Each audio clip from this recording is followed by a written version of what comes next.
Hoje eu vou fazer uma pregação totalmente diferente de qual eu fiz nos últimos 5 anos. Por que eu vou dizer o que eu vou dizer? Porque eu não quero depender do seu engano para exercer meu ministério. Então eu vou tocar em um dos temas mais controversos da experiência cristã. É um dos temas que envolvem poder, envolve status, envolve dinheiro, envolve luxúria, envolve tudo aquilo que nós já temos visto, ouvido. Então eu gostaria muito que você abrisse a sua Bíblia no livro de Malaquias, capítulo 3.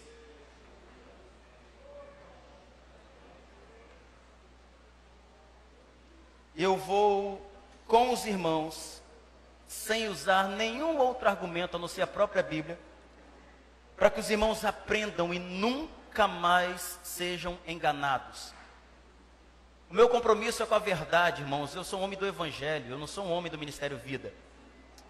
Quem está aqui pela primeira, segunda vez já sabe, ou quem não sabe, eu não sou assalariado aqui, eu não recebo nada. Ninguém que está aqui, tudo isso está limpinho, arrumado, essa galera, todo mundo aqui é voluntário, eu não estou fazendo nada ao meu favor, eu não ganho nada às custas disso. Mas eu também não quero depender do engano de ninguém para que a gente mantenha isso aqui, ou que a gente mantenha qualquer obra que seja gratuita, amorosa, sincera, verdadeira. Então eu vou desmistificar um texto que é mais usado para manipulação e controle de uma coisa chamada dízimo. Vocês estão preparados, irmãos? Bíblia aberta. Não pisque os olhos. Malaquias capítulo 3. É importante nós salientarmos e lembrarmos que Malaquias é um profeta menor. Começando o texto, quando você vê em Malaquias capítulo 1, versículo 1, começando o livro, Malaquias diz: peso da palavra do Senhor contra Israel. Malaquias estava escrevendo para Israel, não era para toda a humanidade, era para a nação de Israel, povo judeu. Povo gentil, que não é judeu, não tinha lei como segmento, não se seguia lei. A lei era para o povo judeu. Então Malaquias começa o livro dele dizendo isso: peso da palavra do Senhor contra Israel. Então vamos em Malaquias capítulo 3. Se você está com a Bíblia no celular, no iPhone, no iPad, pouco importa, abra a sua Bíblia aí. Malaquias capítulo 3. Eis que envio o meu anjo, que preparará o caminho diante de mim, e de repente virá a seu templo o Senhor. Quem é o Senhor aqui? Vamos, gente, eu vou precisar de vocês. Quem é o Senhor aqui? Deus. Então, virá Deus, a quem vós buscais, o anjo do concerto. Anjo do concerto, em alguns aí o anjo da aliança. Está vindo para o povo um concerto. Olha, se está vindo um concerto, é porque alguma coisa está desconcertada. O anjo do concerto está vindo, ele vai consertar alguma coisa. A quem vós desejais, eis que vem, diz o Senhor dos Exércitos. Quando você for ler a Bíblia, é fundamental que você pare de olhar comentário bíblico, porque comentário bíblico é comentário do autor, e às vezes muitos tendenciosos. Então tenha cuidado ao ler a Bíblia para não ficar preso a comentário bíblico. Era necessário um conserto, alguma coisa estava errada. Versículo 2: mas quem suportará o dia da sua vinda? Quem suportará o dia do conserto? E quem subsistirá quando ele aparecer? Porque ele será como fogo do ourives. Fogo do ourives é o quê? Que testa, que separa, que limpa, que purifica. Ele vai ser como fogo que purifica o ouro, né? Quem mexe com ouro, com prata aí sabe. Ou o fogo que purifica, e como o sabão dos lavandeiros. Ou seja, eu vou lavar isso aqui. Está vindo um concerto, que vai ser um concerto que vai ser como fogo, vai limpar, vai purificar, porque está sujo. Você como um lavandeiro que está passando o sabão para limpar alguma coisa. O que será que está acontecendo aqui? Versículo 3. E assentar-se-á, afinando e purificando a prata, e purificará os filhos de... Quem são os filhos de Levi? Sacerdotes. Os levitas, os sacerdotes. Filhos de Levi eram sacerdotes. Quem aqui estava precisando ser purificado? Sacerdotes. Quem aqui estava precisando do conserto?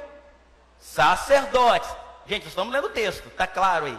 Então, ele está vindo para purificar, como ouro, ouro é purificado, como a prata, vem lavar como o sabão dos lavandeiros, e vai pedir um conserto aos filhos de Levi, aos sacerdotes. Continua, e afinará como ouro e como prata. Então, depois de purificados, depois de vocês estarem limpos, sacerdotes, depois que vocês estarem purificados, vocês trarão oferta em justiça, porque Deus não estava aceitando coisa nenhuma de ninguém. Os sacerdotes estavam imundos, os líderes estavam impuros, os líderes estavam botando a mão na massa, na grana do povo, eles precisavam ser purificados. Então, quando vocês forem purificados, eu então vou começar a receber as ofertas de vocês. Estão entendendo o texto? Está simples aí, sem teologizar, só leitura reta. Então, o Senhor, vocês vão trazer a oferta de justiça. Deus não estava aceitando a oferta. E a oferta de Judá e de Jerusalém será suave. Continuem. Como nos dias antigos, como nos dias primeiros, ou como nos primeiros anos, o povo estava levando a oferta, mas os sacerdotes estavam sendo desonestos, os sacerdotes estavam desconcertados. Qual era a representação do sacerdote, pessoal? O líder. O sacerdote representava o povo perante Deus, o líder. Esses líderes estavam desconcertados. Olha para quem até agora, Malaquias capítulo 3, está sendo escrito. Continua o raciocínio, porque você vai tomar o maior susto da sua vida. Versículo 5. E chegar-me-ei a vós para juízo. Ele vai chegar a quem? Aos sacerdotes. Eu vou chegar a vocês, sacerdotes, vou chegar para vocês para juízo, porque vocês precisam se consertar. E serei uma testemunha veloz contra os feiticeiros. Quem eram os feiticeiros? O que os sacerdotes estavam praticando? Feitiçaria. A gente está no texto aí. Sacerdotes estavam praticando feitiçaria. O que mais os sacerdotes estavam fazendo? Adulterando. O que mais os caras estavam fazendo? Jurando falsamente. O que mais os sacerdotes estavam fazendo? Roubando o trabalhador, defraudando os que trabalham, defraudando o jornaleiro que você tem aí. Olha o que os sacerdotes estavam fazendo. E perverteram o direito da viúva. Tiraram-o do órfão, do estrangeiro, do trabalhador, e não me temem, diz o Senhor dos Exércitos. Na cultura judaica, a viúva tinha direito, era sustentada pelo templo. Leia depois Deuteronômio capítulo 14 em casa, e você vai ver para que era o dízimo. Deuteronômio 14, lá na lei. Então ela tinha direito. Vocês não me temem, diz o Senhor. Quem é que não está temendo a Deus? Sacerdotes. Está até agora sim, viu, pessoal? Super simples. Versículo 6. Porque eu, Senhor, não mudo. Por isso, vós, filhos de Jacó. Filhos de Jacó. Jacó na Bíblia é conhecido como enganador. Vós, filhos de Jacó. É importante lembrar sempre que quando fala filhos de Israel, é toda a nação de Israel. Quando fala filho de Jacó, está falando dos sacerdotes. Vocês, seus enganadores. Porque o que acontecia, pessoal? Na cultura judaica, o povo não era o povo que ia oferecer a Deus o sacrifício. Cada tribo tinha o responsável pelas coletas, que era o sacerdote. Então toda a tribo levava para o sacerdote, conhecido como filhos de Jacó. E o sacerdote, ao pegar a coleta do povo, ele levava para o sumo sacerdote. Então o sumo sacerdote entrava no templo perante Deus para oferecer o sacrifício. Então os filhos de Jacó aqui eram os responsáveis pela coleta do povo. Estão entendendo aí o texto? Ok? Continua, versículo 7. Desde os dias dos vossos pais, vocês se desviaram dos meus estatutos e não os guardastes. Quem estava se desviando dos estatutos, pessoal? Sacerdotes. Até agora não mudou nada. tornai vós para mim, voltem-se para mim, e eu tornarei para vocês, diz o Senhor dos Exércitos.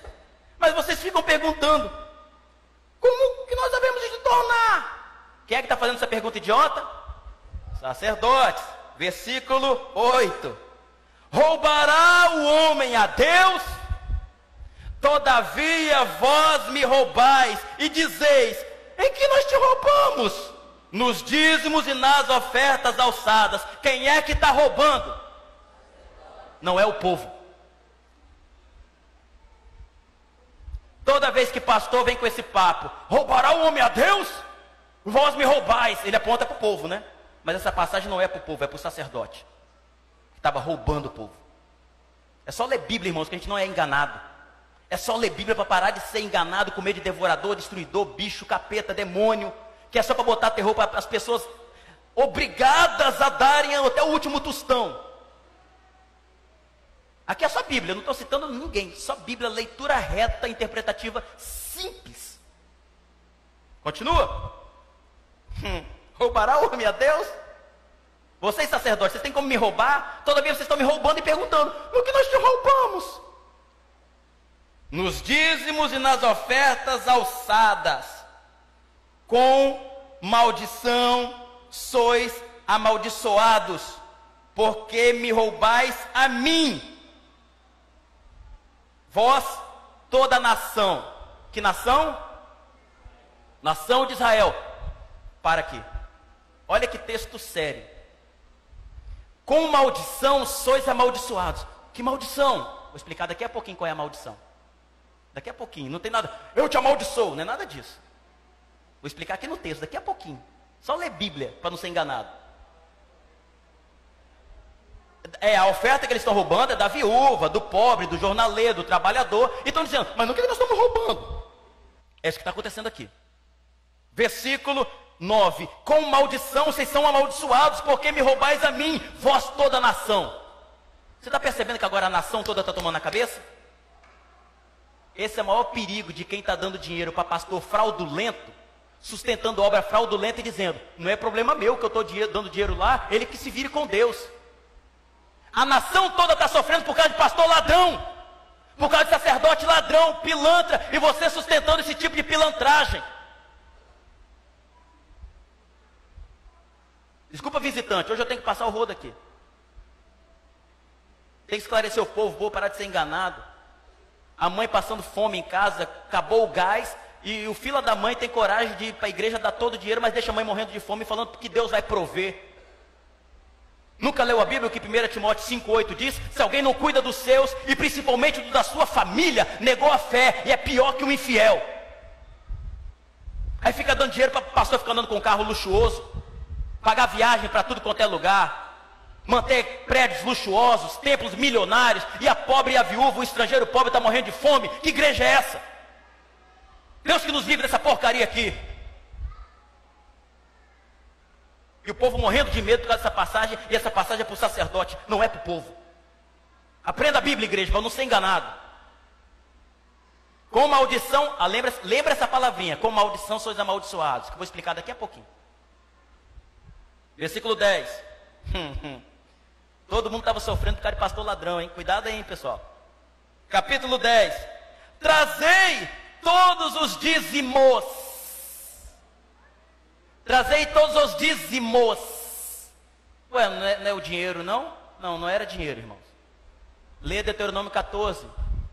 Hortelã, coentro, cominho, fruto da terra, dos animais, não era dinheiro. Dízimos. Trazei todos os, está no plural. Não é trazei o seu dinheiro. Você vai ler Deuteronômio 14, vai ver lá que você só trocava em dinheiro quando você tinha muita coisa para levar ao templo e a viagem era longa. Então você pegava aquilo, trocava em dinheiro, onde Deus mandava você parava, comprava tudo que quisesse, chamava quem quisesse e comeriam ali, bebida forte, vinho. Temos que ler a Bíblia. Trazei todos os dízimos, tudo que a terra produzia, a casa do tesouro, para que haja mantimento na minha casa. Por quê? Porque a viúva precisava comer, o pobre precisava comer, o órfão precisava comer, precisava de abrigo, o estrangeiro, o trabalhador precisava, os que dependiam do templo precisavam daquilo. Trazei toda essa comida, trazei todos esses mantimentos à casa do tesouro, para que haja mantimento na minha casa. Depois fazei prova de mim, diz o Senhor dos Exércitos, se eu não vos abrir a janela dos céus, e não derramar sobre vós uma bênção, que dela tal vos advenha maior abastança. O que era as janelas dos céus? Alguém respondeu aí? Chuva. A gente não canta, faz chover, abra as comportas. É chuva. O povo estava morrendo de seca. Com maldição sois amaldiçoados. Qual era a maldição? Não caía chuva. A colheita, a plantação do povo estava morrendo. O povo estava sendo amaldiçoado por falta de chuva. Então se vocês voltarem a fazer isso, eu vou abrir a janela dos céus e vai derramar chuva sobre vocês. Vai vir chuva sobre a terra.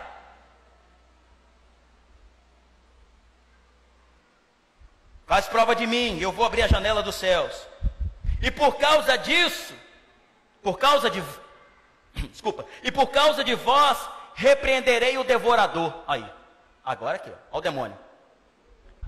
Vou repreender o devorador. Pessoal, você sabe o que é devorador? É o que comia a colheita do povo. Sabe o que era o devorador? Um gafanhoto. Não é demônio.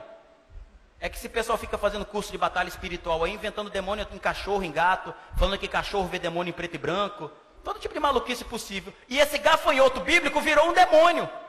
Mas como assim? Porque na minha igreja eu aprendi que tem um demônio devorador, destruidor, migrador e cortador. São 4 espécies de demônio que vai no dízimo. Quando a gente não dizima, ele come. Abra a sua Bíblia, deixa a Bíblia aberta aí, e dá umas 2 palhinhas para trás, vai lá em Joel. Joel capítulo 1. Olha Joel. Depois do livro de Oséias, Joel.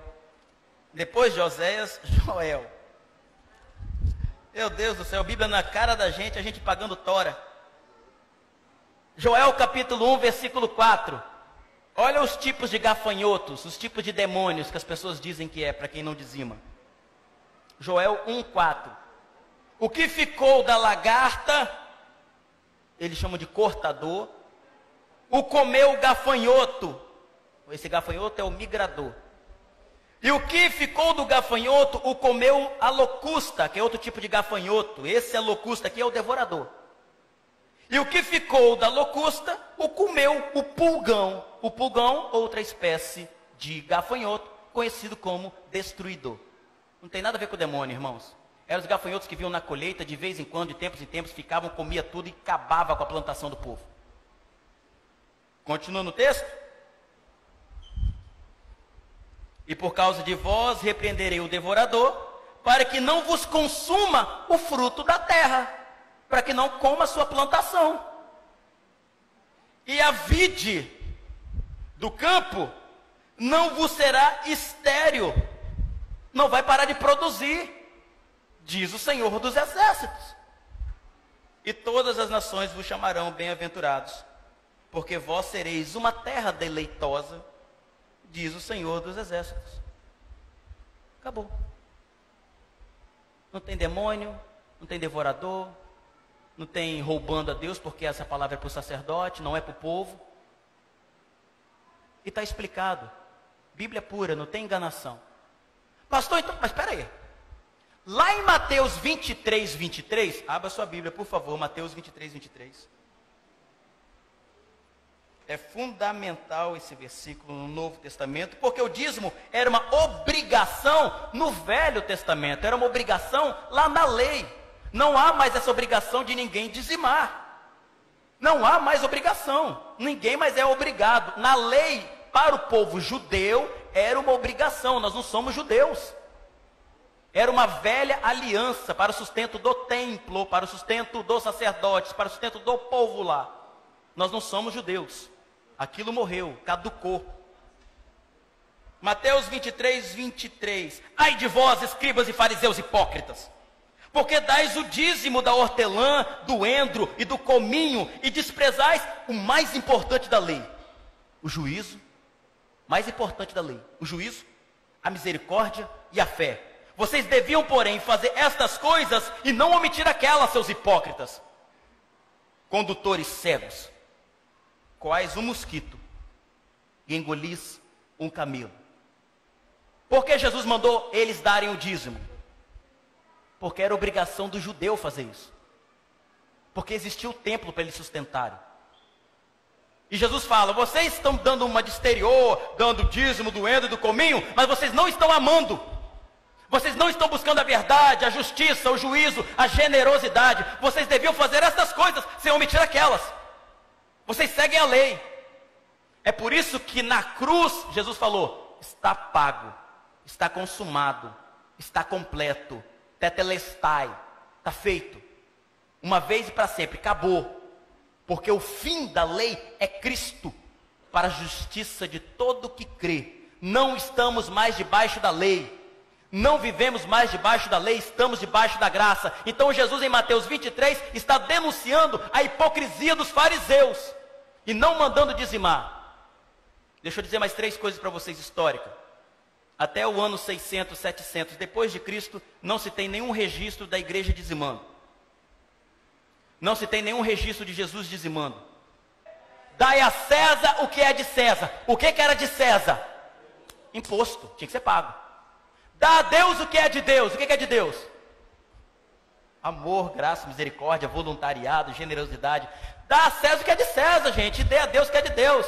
É por isso que Jesus fala: meu reino não é desse mundo. É por isso que Jesus fala: meu reino não é de visível aparência.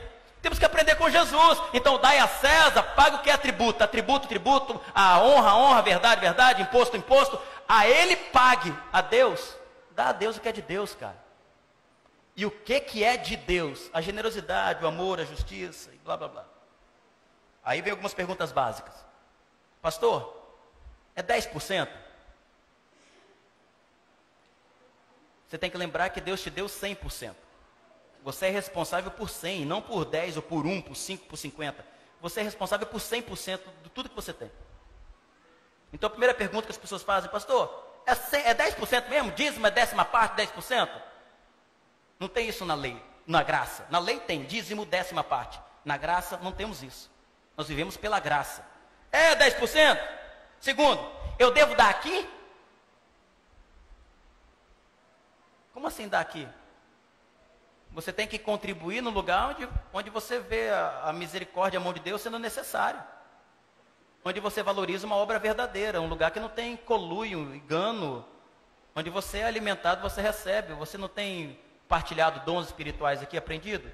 Mas tem o orfanato Thomas, que precisa ali. Rafael Thomas. Tem o Lar Batista, que precisa, cara. Tem mendigos aqui na cidade que está precisando. Tem o que dar aqui? Não, você vai dar onde necessita. Mas por que eu entrego aqui? Primeiro, porque você quer. Segundo, porque isso aqui é mantido com essa contribuição espontânea e voluntária sua. Porque aqui ninguém é obrigado a dizimar, nem é obrigado a dar 10%. Eu nunca dei 10% aqui. Nunca. Aqui todo mundo, tem gente que dá 20%, tem gente que dá 1%. Não é quanto se dá, é a qualidade do que se dá. Com que coração você dá. Isso é fundamental. Então, é aqui? Não. Aqui nós precisamos sustentar esse lugar. Aqui no dia que a gente não conseguir pagar isso, a gente vai para outro lugar. Porque aqui é pago assim, um mês esperando ter dinheiro para pagar o outro. É por isso que não temos caixa aqui. Aqui é consciência de você saber que você não é mais obrigado, mas você é consciente, você é responsável. Afinal de contas, você decidiu fazer parte de um lugar. E isso tem responsabilidades. Uma delas é mantermos isso aqui funcionando. Porque no dia que a gente tiver, a gente não está preocupado com o templo. A gente está preocupado com a sua vida, cara. Como é que você vai produzir na casa? Porque se você tem 2 em casa, 3, a sua casa pode ser uma árvore frondosa, cara. E na sua casa, a gente vai se abrigar lá. E na sua casa vira uma colmeia, jorrando mel para a vida das pessoas que vão lá se alimentar. Cada casa vira uma igreja, gente. Nós não somos pessoas de templo, não. No dia que as pessoas fecharem o coração aqui, começarem a ser obrigadas, começarem a ter que pagar as coisas aqui, pagar para Deus, a gente fecha as portas. Aí você vai voltar para uma igreja onde o pastor toca o terror mesmo, onde você tem que pagar mesmo, Deus vai botar a mão, se você não der dinheiro aqui, você vai gastar em remédio, olha que o devorador vai te pegar. Eu duvido alguém que aprendeu isso aqui hoje vai cair nessa esparrela de Malaquias. pastor ladrão, pilantra, estelionatário usa Malaquias para charcar o povo. Eu não devo nada a ninguém, sou um homem livre, não dependo de igreja, não dependo de dinheiro de ninguém aqui. Vou dizer a verdade para o povo, mesmo que seja contra nós, mesmo que a partir de hoje as pessoas parem de dar dinheiro aqui, e no dia que parar de dar dinheiro, fecho as portas, e vou pregar o evangelho na minha casa. Eu sou homem do evangelho, gente. Seja do evangelho você, seja consciente, rapaz, pô, meu filho está aprendendo aqui, eu usufruo desse lugar, eu sou instruído, rapaz, olha como minha mente está sendo aberta.